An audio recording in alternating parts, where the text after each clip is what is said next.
Welcome to the Nothing ecosystem, now with a brand new flagship phone. Let's check it out.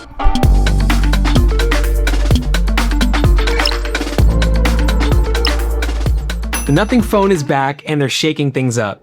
Ditching the old Glyph design for something brand new, bumping up the price point to buy it, and for the first time, it's available in the US to anybody. No need for a beta program. The US mobile team has got our hands on it for the last few days and we've got a lot to share. As a lifelong iPhone user, is it worth making the switch?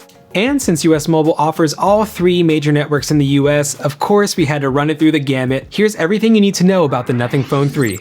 Opening the box, you'll get a clear case, a Nothing charging cable, a Nothing SIM popper, and of course the phone. To connect the phone, you've got eSIM, so you can download a phone plan and connect instantly, plus a dual SIM tray to run 2 SIM cards at the same time. The one caveat is you can't run eSIM and physical SIM cards, so if you're trying to run 2 SIMs at once, you've got to pick one or the other. 2 eSIMs or 2 SIM cards. The screen is 6.7 inches corner to corner. You've got a fingerprint reader, that's standard for any Android nowadays. And an OLED screen means the contrast is super rich. When there's black on the screen, the pixels turn off. It's got a 120 Hz refresh rate, on par with Apple's ProMotion. Next, a triple 50 megapixel camera stack that includes a 3x zoom lens, so you can jump from giant group photos to crisp macro shots.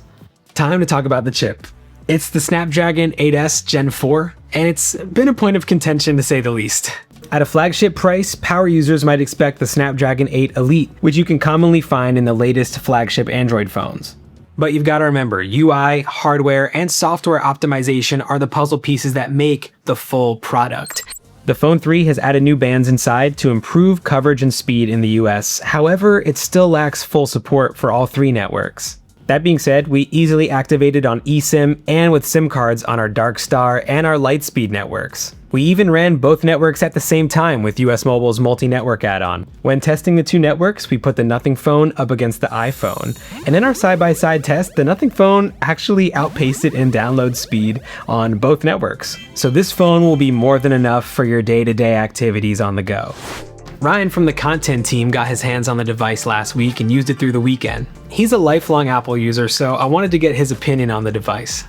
Did you get that kind of premium feel from unboxing the Nothing phone? Yeah, I think Nothing does like a really good job with their packaging, their overall cohesive experience. Now they have over-ear headphones, they have buds, they have a few different phones to pick from, and it really feels like the design is tied together, which I look for in a product. This is the first one you've really gotten hands-on with, and I'm curious what it is about it that kind of stands out from the rest of the Android pack. Nothing OS does a really good job at smoothing out Android and making it really accessible to iPhone users, but it's just refreshing to see a smaller company come in with a design language that's specific and really strong and bold. It's going to be a polarizing thing anytime a company, especially like a design forward company, changes the aspect of their product that got them really popular. It does also make sense to me that the glyphs and the utility would run out pretty quickly. If I could make a change to the Phone 3, the Glyph Matrix idea, just make it bigger so you could show lines of text, you could see what network you're on and see the switch happen in real time instead of just an icon. I think kind of like a camera geek first, phone geek second. The Nothing cameras, the 50 megapixels, it's a step in the right direction for them. I personally appreciate the tally light on the back. We have tally lights on the cameras we use to know when we're recording. That's the red flashing light. Those little details that pack so much functionality in a really low tech, small add-on. Yeah, it's just an LED light, but it feels really like purposeful. If I was going to switch, I think it would be with the Nothing phone. But maybe you're not going to switch. Well, we'll see. I think for most people, this is going to have all the specs they need. Overall, Nothing Phone 3 is more of what you know and love from Nothing. Paired with features like multi-network from US Mobile, Phone 3 has never been better. So, are you going to switch over, whether you're an iPhone user or maybe on another Android? Is Nothing Phone for you?